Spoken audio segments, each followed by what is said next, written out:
celular.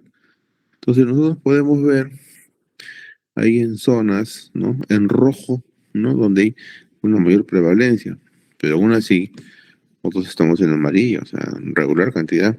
Acordémonos que antes del segundo gobierno de Alan García, la hepatitis C, la hepatitis B era un flagelo muy prevalente en el país, de tal manera que se contagiaba de manera vertical madre-niño, hepatitis B, y estos niños desarrollaban carcinoma hepatocelular. Esto ocurría muy frecuentemente en la selva del país. Luego de eso, varios estudios y un esfuerzo a nivel gubernamental es que se logra vacunar, ¿no? A todas las mujeres en edad fértil, los hombres en edad fértil, y se logra romper esta transmisión, de tal manera de que ahora es mucho más difícil. Aún así, el carcinoma hepatocelular está vinculado a la hepatitis C y la hepatitis B. Y nosotros tenemos hepatitis C y es tratable. En cambio, la hepatitis B todavía no es tratable, hemos llegado a un empate. ¿Ya? Entonces, ahí está el problema. Hay algunas enfermedades parasitarias como el Clonorchis sinensis que también puede producir carcinoma hepatocelular. Y acordémonos de los carcinógenos eh, alimentarios como los que son generados por los hongos. Muchas veces nosotros, bueno, yo particularmente, yo me acuerdo de que vengo de una familia de agricultores y a veces teníamos fruta que crece en el árbol y cae ahí de madura y se honguea, pues, ¿no? Y lo agarras y con tu cuchillo cortabas la parte que no está aparentemente con hongo y te la comes porque eso es mucho más dulce del resto de frutas. Pero ahí es donde se logran coger aflatoxinas y las aflatoxinas son las que producen cáncer de hígado. ¿Mm? Hay productos tipo hexaclorobenceno, mesotorio, torotraz, cloruro de vinilo, son carcinógenos ya muy conocidos. Miren, las nitrosaminas también que producen cáncer de estómago, también el arsénico. Aquí en Tacna tenemos mucho arsénico. Dicho sea de paso, eh, en nuestro, en nuestra agua. ¿Mm? El virus de la hepatitis B, como les comenté, la cirrosis hepática. Ojo, la cirrosis hepática no es una enfermedad en sí, sino es una manifestación a nivel eh, estructural de un daño en el hígado luego de muchos años de lesiones, mucho tiempo de lesiones, en, como consecuencia de varias enfermedades. Una de ellas son las hepatitis, pero la más frecuente en este momento y que ustedes por lo menos son una población muy vulnerable son los factores dietéticos. El hígado graso produce eh, esteatohepatitis, o sea, las personas que son gorditas, que tienen mala dieta, hacen resistencia a la insulina, hacen hígado graso y de ahí hacen esteatohepatitis, o sea, una hepatitis por hígado graso. Y esta hepatitis por hígado graso hace finalmente una cirrosis y la cirrosis puede ser un cáncer de hígado. Por ende, comer mucho azúcar, mucha harina puede producir cáncer de hígado. ¿Mm? ¿Quién diría, no? No solamente son los problemas virales. Hay hormonas sexuales como los andrógenos, ¿no? No, por ejemplo, andrógenos. Entonces, miren, el patrón clínico en el Perú para el carcinoma hepatocelular es que por lo menos una edad, 35.4, sexo en hombres es mayor, 1.71, el diámetro del tumor 17.4 centímetros, el valor de la fetoproteína, la operabilidad 15.4, o sea, realmente en el Perú pues se detectan tumores en etapas muy avanzadas, muy avanzadas.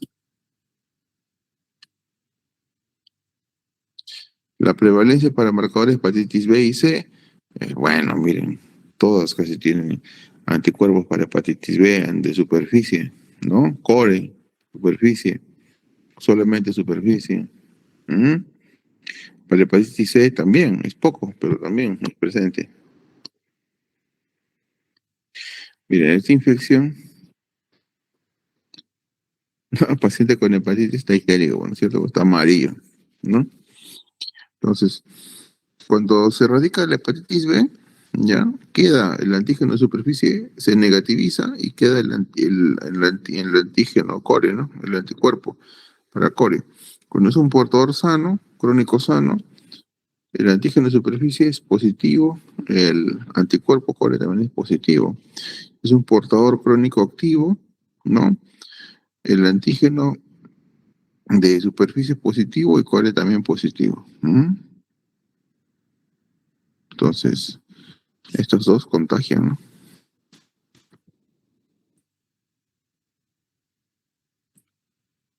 Hepatitis fulminante. Sí hay hepatitis fulminante. Por si acaso he visto hepatitis fulminante en pacientes con hepatitis A. Esa hepatitis que les da a todos de niño, esa justamente, pero en personas adultos. En adultos, la hepatitis A es muy severa. Es mejor que te la des de chiquito. Si no te des de chiquito, es mejor que te vacunes para la hepatitis A. Para la hepatitis B también hay vacuna. Para la hepatitis C no hay vacuna. ¿Ya?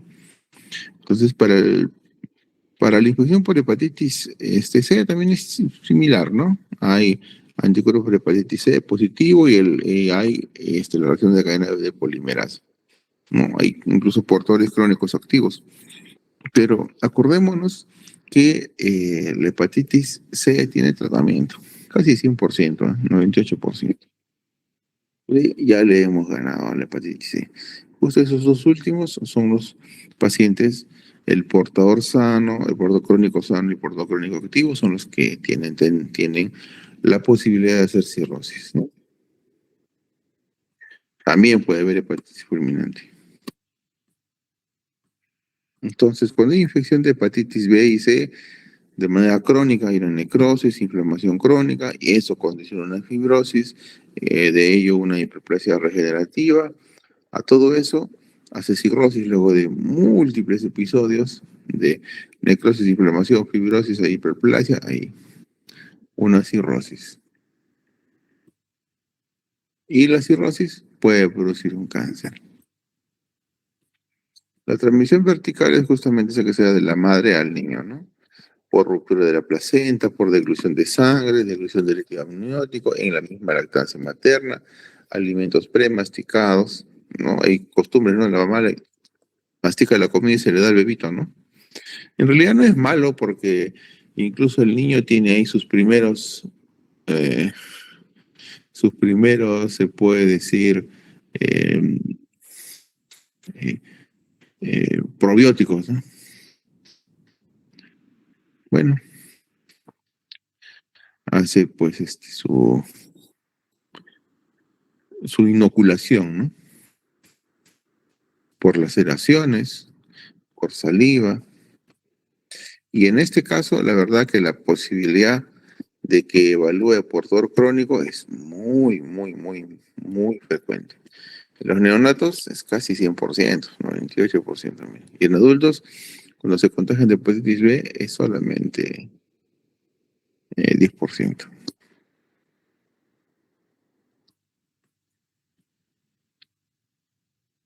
Entonces, la hepatitis B, pues en este caso, el, el virus se mete al ADN, ¿no? Del hepatocito. Por eso es que no podemos matarlo, porque se mezcla de manera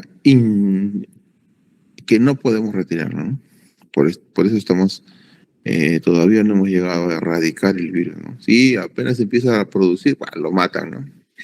Pero mientras esté inactivo, no se le puede eliminar el virus. ¿Mm?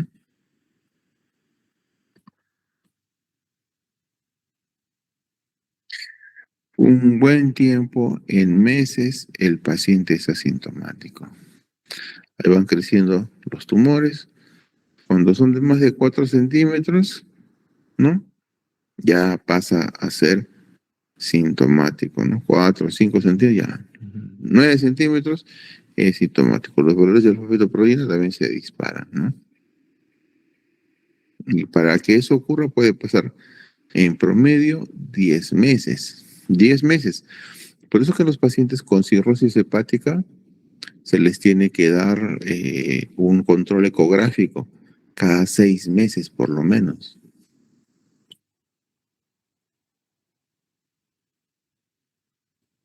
Bueno, cuando ya pues hace, cuando tiene más de 15 centímetros, hace metástasis a todo el resto de órganos, a toda la economía. Y el paciente fallece.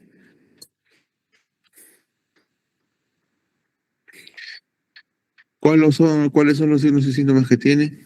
Dolor epigástrico, el cuadrante superior derecho, efecto de masa, pérdida de peso, ascitis, deterioro sistémico o hepático sin masa palpable, dolor del cuadrante superior derecho, ictericia, presunta colecistitis, ¿no? Probablemente un problema de vesícula, pensamos, masas pulmonares sintomáticas, ¿no? Fracturas de huesos, hepatitis crónica, ictericia, prurito, obstrucción biliar. Así, todo eso puede ocurrir. Y a veces nos damos cuenta solamente en la necropsia, ¿no? Y ese niñito, ¿m? Tan chiquito con cirrosis avanzada. ¿De qué estamos hablando? Estamos hablando de un paciente que tenía transmisión vertical. Estás ahí, ¿no? Miran la circulación colateral, la ascitis, ¿no? Una marcada pérdida de masa muscular, que el hígado no funciona. ¿Este niño tiene solución? No, no tiene solución.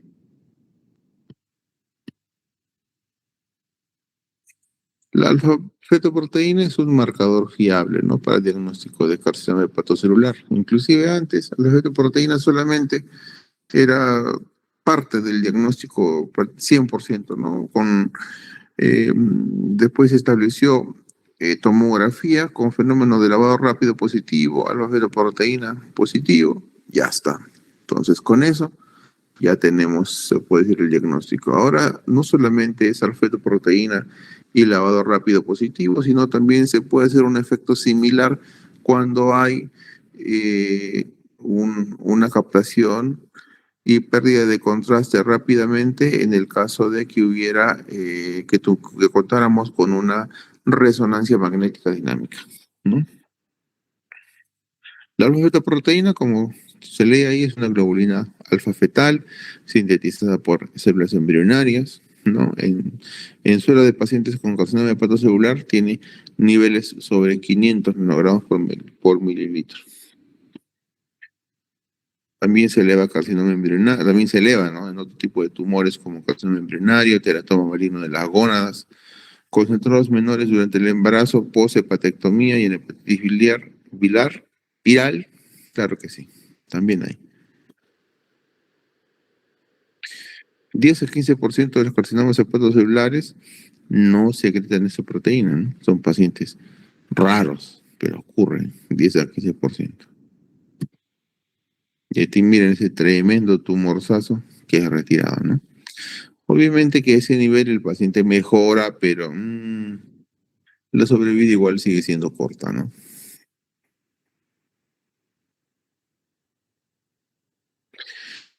Y es importante saber en el carcinoma hepatocelular en el tratamiento quirúrgico. En primer lugar, si es resecable, es irresecable. Y si es que el tumor ha salido pues ya a otros órganos, ¿no? Ya está diseminado o tiene metástasis, ¿no?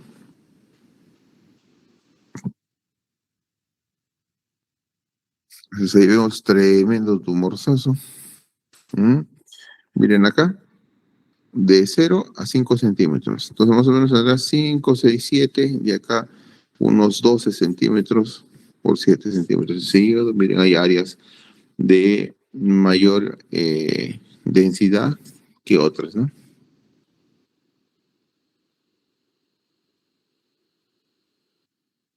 Miren ahí, tremendo tumor que hace incluso ya terminándose de abrir la cápsula, ¿no?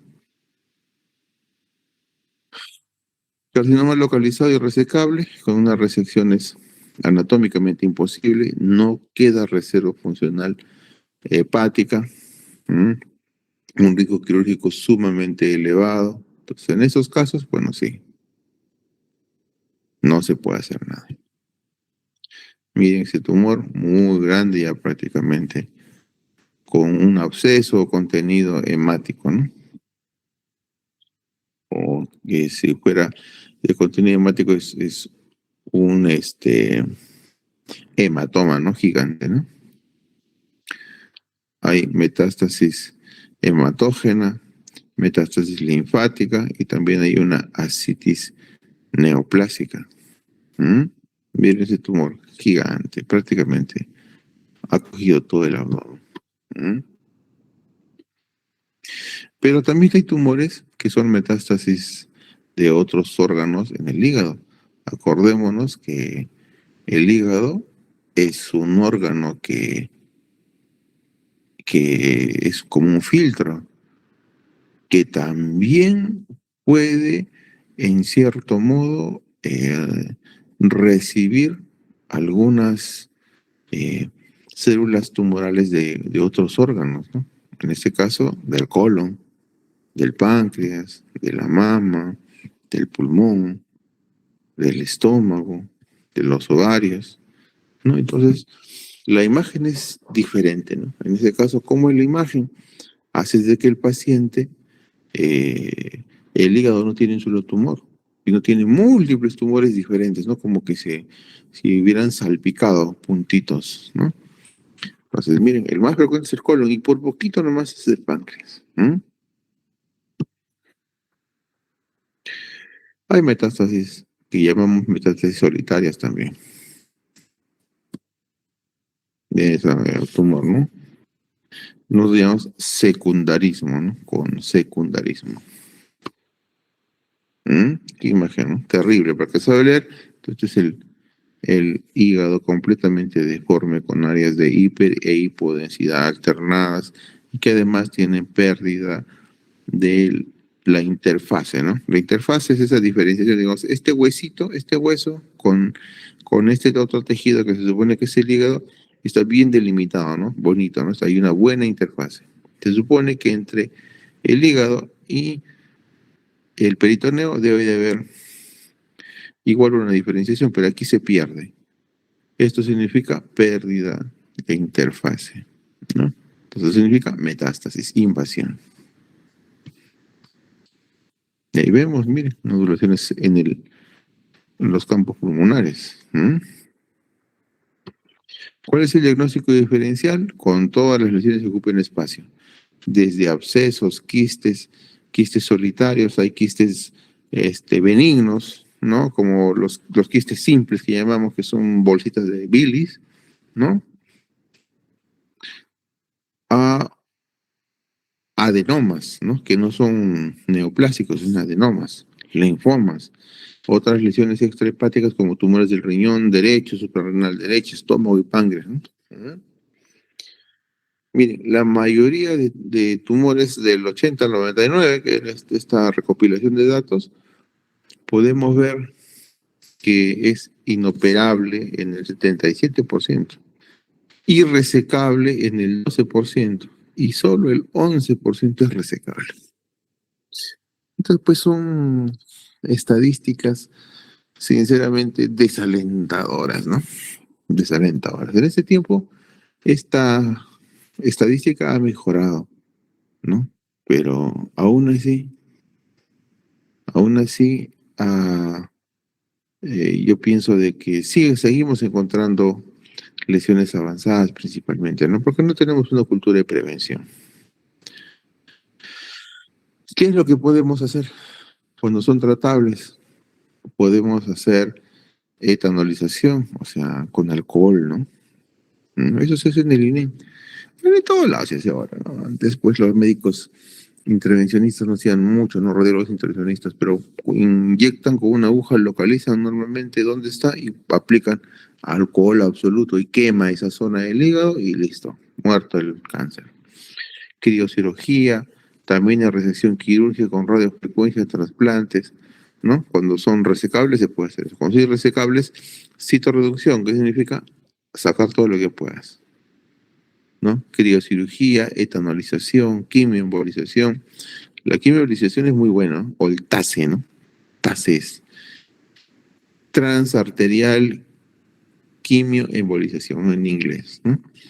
Una arteria, se ubica cuál es la arteria que nutre el tumor, se llega a esa arteria y se aplica eh, quimioterapia. El tumor muere, ¿no?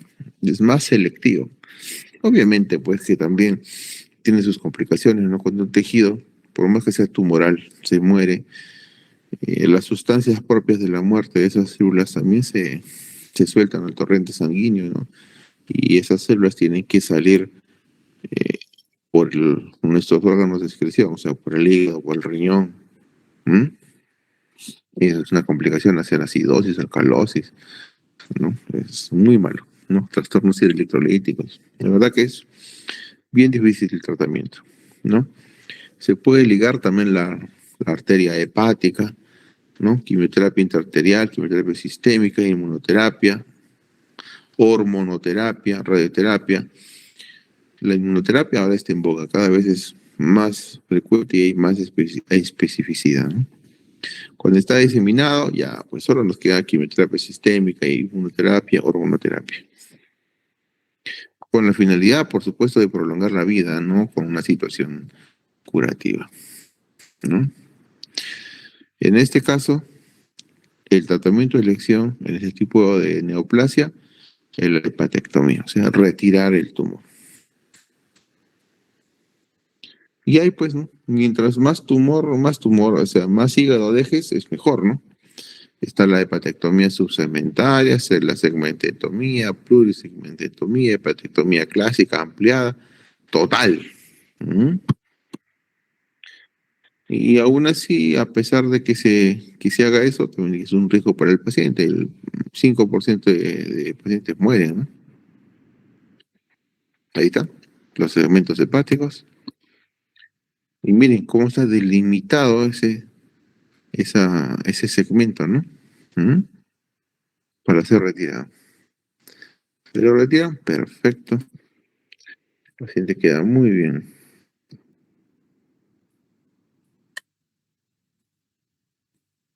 ¿Mm?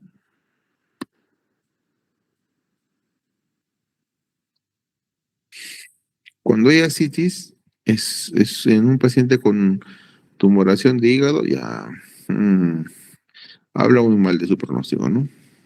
Cuando es incontrolable, ya no se puede hacer hepatectomía. Cuando es controlable, hay que ver la bilirrubina, ¿no? Si está normal, se puede hacer una trisegmentectomía, ¿no? Que está elevándose, una resección limitada, si está alta, solo una enucleación. ¿No? Más de dos, ya no se hace hepatectomía. Ahí están, por ligar el hilo hepático, ¿no? Es todo el hilo hepático. ¿Mm? Ahí vemos las transfusiones sanguíneas, como ustedes pueden ver, es un buen número de unidades, muchas veces se coloca más de una unidad, ¿no? Entonces es una cirugía amplia, compleja, ¿no? Y la sobrevida es eh, de acuerdo a la edad, ¿no? ¿Mm? Más edad, menor sobrevida. Similares a la sobrevida a los 5 años con otros estudios, ¿no? Que se hicieron con diversos investigadores en China. ¿Mm?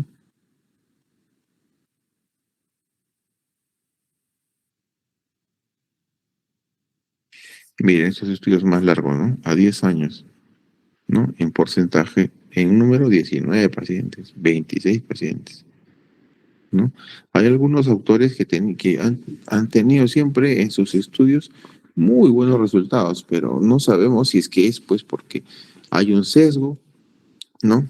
O tienen ahí una tecnología más desarrollada, más poderosa, ¿no?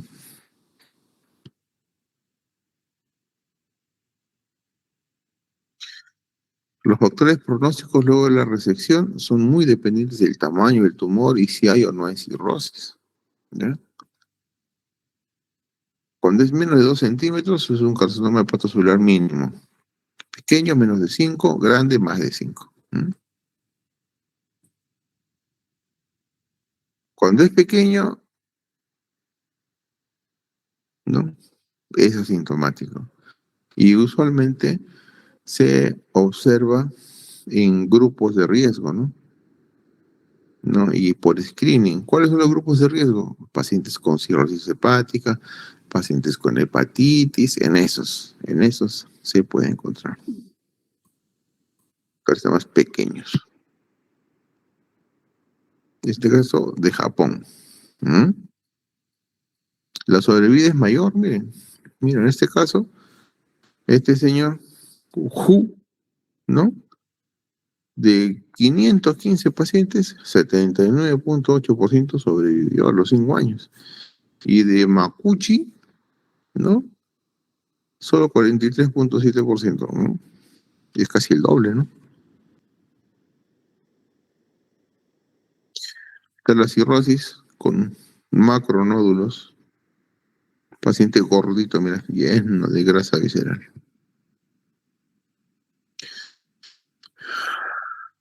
Ahí está la mortalidad también. En conclusión, el principal factor de riesgo para el desarrollo de carcinoma hepatocelular en el Perú es el estado de portador crónico de hepatitis B, ¿no? Antígeno de superficie de hepatitis B. Se sugiere justamente la inmunización pasiva y vacunación en recién nacidos de madres con antígeno de superficie positivo, ¿no? Monitorear la fetoproteína y ecografía en pacientes con antígeno de superficie positivo y para detección temprana, ¿no? de tumores pequeños de hepatitis, carcinoma hepatocelular. Vacunación de hepatitis B en población de riesgo, ¿no? Ahora ya se vacuna a todos, ¿no? Entonces, a población general, ahí está. Entonces, el hepatocarcinoma es un cáncer prevenible, ¿sí? Pues, ahora está mucho mejor. Muy bien. ¿Me escuchan, chicos? Sí, doctor. Se escucha Ya, perfectamente. ¿alguna pregunta?